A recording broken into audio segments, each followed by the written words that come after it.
umaga naman, tutuklasin natin ang role ng Philippine Navy sa pagsasagawa ng disaster relief operations. At para dyan, kasama natin si Colonel Edgard Arevalo, ang commander ng Civil Military Operations Group ng Philippine Navy. Magandang umaga po, sir. Magandang umaga at magandang umaga rin sa ating mga televiewers. Yes. Morning, boss. Sir, siguro maganda po simulan po natin yung kwentuhan natin para po malaman din natin ang mga manonood natin kung ano po yung role ng Civil Military Operations sa disaster response ng Philippine Navy. Ang Civil Military Operations Group po ng Philippine Navy ay ang pangunahing unit o isa sa mga pangunahing unit ng Philippine Navy na siyang nagpe-perform ng tinatawag nating non-combat or non-lethal roles. Para sa better appreciation po ng ating mga kababayan, ang inyo pong armed forces in general and the Philippine Navy in particular performs two sets of roles, yung tinatawag nating combat and non-combat. So sa combat po, alam natin, ayan ang ating tinatawag na internal defense at territorial defense. And sa naman po, ginagawa natin po yan yung mga non-combat support activities po natin, non-lethal. Okay? So kasama na po dyan yung pagpe-perform natin ng role na partners in nation building at yung pagiging dependable partner po ng ating mga kababayan in terms of disaster and calamities. So this is where we're going to talk about now. So in terms of disaster and calamities, both human and natural. Saang mga lugar naman yung fino-focus nyo ngayon? So sa ngayon po, bigla po tayo nag-transition sa focus natin. Ngayon po tayo sa Batanes. Tayo naka-focus because of Typhoon Odette. But immediately before this, and part pa rin po ng ating mga activities in terms of disaster response, ayun pong nangyari sa Zamboanga. Wherein ang ating pong mga kababayan ay na internally displaced at na biktima po ng ginawang paglusob ng MNLF dito sa ating lugar. So sa ngayon po, ang inyo pong Navy ay naghahanda upang maglayag ang isang barko natin, ang barko ng Republika ng Pilipinas, Benguet, upang siya ang magdadala po ng mga relief goods coming from DSWD at ang mga iba pang DSWD and health support staff na dadalhin po natin ngayon sa Batanes upang maghatid po ng tulong sa mga nasalanta nating kababayan sa Ilocos, sa Northern Philippines. Yes. Sir, in relation nga po sa sinabi nyo and syempre in relation to the calamity that we just experienced this past weekend, alam naman po natin na ang dami nga po mga pagbaha na experience and ang daming mga nasalanta nga po, so to say, for ang bagyo na ito. Ano po ang tulong ngayon na ginagawa ninyo po? Is this still under the rescue or kumbaga transition na nga sa relief operations sa mga iba't ibang probinsya ng ating I'm happy you asked that question. Kasi po sa pag-perform po ng Navy sa tinatawag nating non-combat, non-lethal or combat support role, meron po tayong, and in particularly sa disaster response, meron po tayong spectrum of operations. We begin with search and rescue, depende kung anong nature ng calamity. It could be human or natural, pwede sa paglubog ng barko. So we begin with with search and rescue. After that, we transition on a given time to disaster relief, at ang pangatlo at ang panghuling tinatawag po nating rehabilitation. So right now, particular po sa area ng sa Zambales, for example, sa Subic, sa Castillejos at San Marcelino, where our Navy units there specifically, yung pong belonging to Naval Education and Training Command natin, sila po ngayon na nagkakandak ngayon ng tinatawag nating search and rescue, but it's already in the offing na po yung tinatawag nating disaster relief operations. So from there on, we are coordinating with agencies of government, DSWD in particular, kung sino man yung in command or in control sa ground. Doon po tayo nakikipag-coordinate when to transition, for example, from search and rescue to disaster and relief operations. Yes. Sir, aside po from what you mentioned na DSWD nga po, ano pa po yung mga ibang katuwang nyo po sa mga iba't ibang operasyon na ginagawa nyo nga po para makatulong sa ating mga mamamayan? Actually, the line is very long. Nakakatuwa po nabanggitin ang ating mga kababayan ay bukas puso at bukas palad, sabi nga nila, sa pagtulong po sa ating mga kababayan. But if we're talking about partners in our operations, meron po tayong government at saka non-government organization. For example, sa government, kasi nandiyan na po ang DSWD, nabanggit natin, and in government, specifically sa Philippine Navy, for example, tayo po ay merong Naval Construction Brigade. Ito naman po ang tumutulong sa atin in terms of rehabilitation aspect. Naalala mo, last time when I was guest sa Good Morning Boss, pinag-usapan natin yung sa Boston, Katilen, Baganga, rehabilitation yan. Partner natin yan, ang Construction Brigade ng Philippine Navy. In terms naman ng disaster relief operations, napakarating nating kapartners na non-government organization. Just to mention a few, nandyan yung Latter-day Saints Charities, nandyan yung Caritas Manila, Children's Hour, Alagang Kapatid, Sagip Ka Pamilya, Kapuso Foundation, yung Philippine Navy Officers Wife Association, yung Marine Spouses Ladies Association. Ito po ang ilan lamang sa mga organisasyon na tumutulong sa atin sa pagbibigay nila ng kanilang mga tulong na kadalasan mga relief goods na siya nating nire-repack at inihahatid sa mga specific destination kung saan masigit na nangangailangan ng mga tao ng tulong.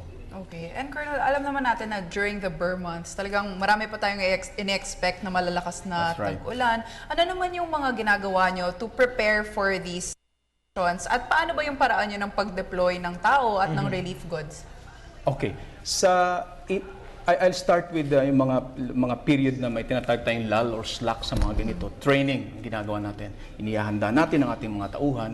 Hindi lang ating mga tauhan, kundi pati mga partner agencies, nagtitraining tayo na magkakasama upang yung interoperability natin, yung skills natin, yung language natin, we understand each other, the processes, the SOP na intindihan natin. So training, ginagawa natin yan. But aside from that, kung kinakailangan natin, sa na-experience kasi natin sa maraming pagdaraan ng mga bagyo, na-experience natin Ondoy, Pepeng, Labuyo, Maring, name it. Nakita natin na kailangan yung tinatawag nating prepositioning of our personnel and our assets.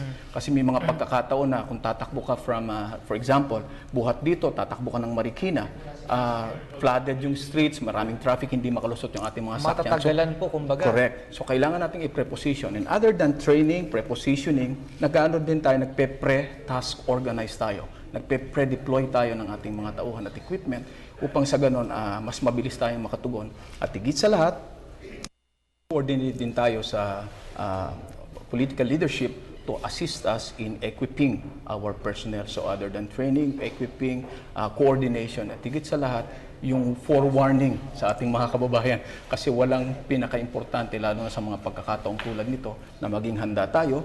At ika nga, kung merong advisory na kailangang lumikas na tayo. So mga ganong klaseng pag-uusap, ginagawa din natin sa ating stakeholder engagements. Yes. Sir, ito naman po, sabi nyo nga yung pre-positioning. Kumbaga, these are part na paghahanda bago pa natin ma-experience yung mga calamities na dumarating sa ating bansa.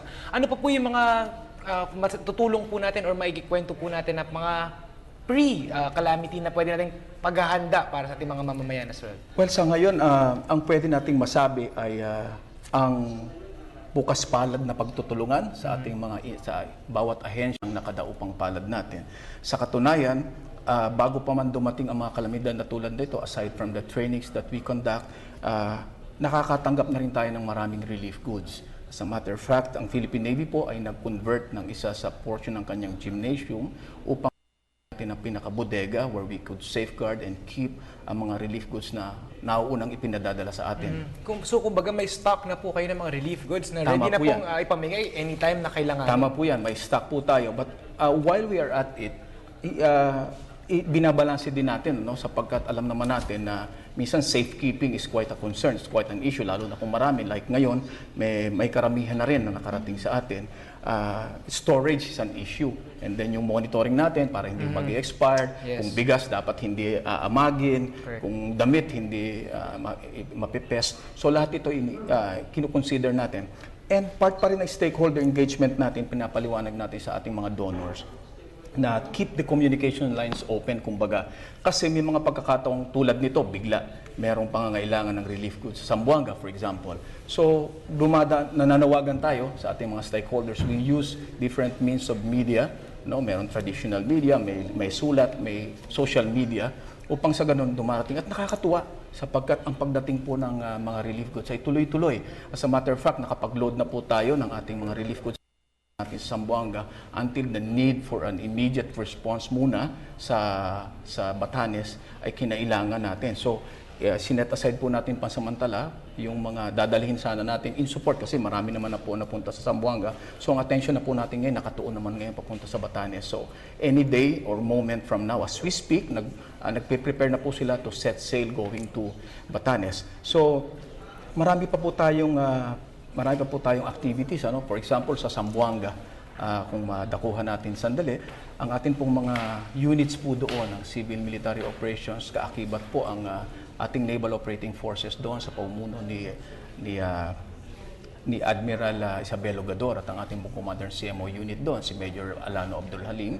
Sila po ay tumutulong sa ating mga kababayan. At nakakatuwa po na mga sibilyan ay nagbibigay po voluntarily ng kanilang donasyon upang maipamigay sa ating mga sundalong nagugutom. Packed food na po ito.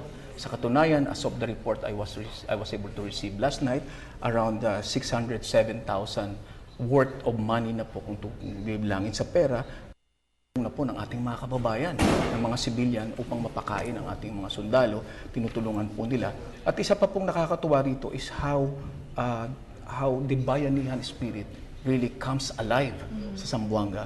In particular, and in many areas, especially in calamity-stricken ones, sa Zamboanga po, sa coordination na rin ng ating Civil Military Operations Unit at Naval Operating Forces doon sa DSWD, pagkagabi po, every 2 hours since noong September 20, nag-start po tayo magpalabas ng mga pelikulang katatawanan, cartoons, comedy, upang malibang naman ng mga Para bata. uplift din, syempre, Exactly. yung Part spirits of nila. emotional, ika nga natin, psychotherapy na Yes. kailangan nila after the traumatic experience that they have had. So, meron po tayong mga ganitong efforts together with DSWD.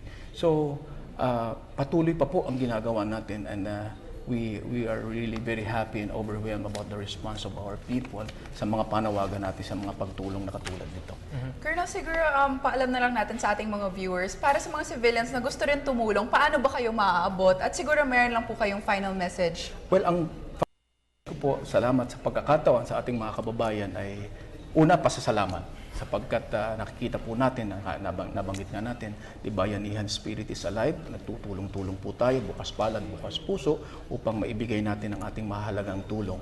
So kung meron po kayong, ang isa pa pong bagay na gusto nating bigyang diin ay ang preparasyon. Okay, yung ating po mga kababayan, lalo na po sa mga lugar na madalas binabaha o madalas na sinasalanta ng mga kalamidad, sana po makipagtulungan tayo sa ating national leadership, sa ating gobyerno, sa ating pamahalaan.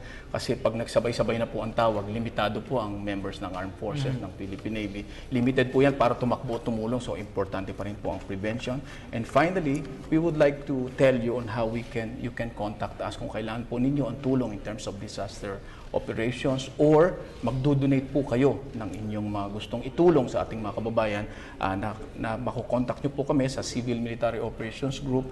You can write our Flag Officer in Command Philippine Navy, si Vice Admiral Jose Luis Alano, the Flag Officer in Command Philippine Navy, number 2335 Roas Boulevard, Manila.